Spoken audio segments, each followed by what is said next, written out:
Kenapa gol Julian Alvarez dibatalkan oleh pengadil?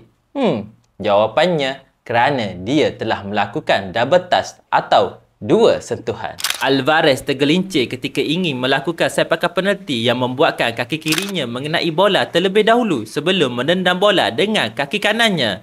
Ada juga yang mendakwa Alvarez terlebih dahulu menendang bola dengan kaki kanan dan bola tendangannya terkena kaki kirinya. Pokoknya, kedua-dua situasi tersebut tetap dikira double touch. Ada juga yang marah kenapa sepakan penalti tak diulas semula. Menurut law of the game, sekiranya double touch berlaku ketika dalam waktu perlawanan biasa, situasi tersebut dikira sebagai pelanggaran dan automatik menjadi tendangan gol atau goal kick kepada lawan.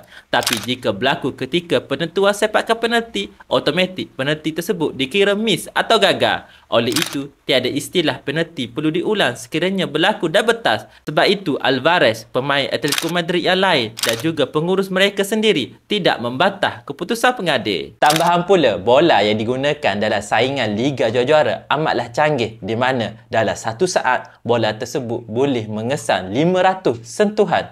Ini kan pula dua sentuhan. Lagilah mudah untuk dikesan. Betul tak?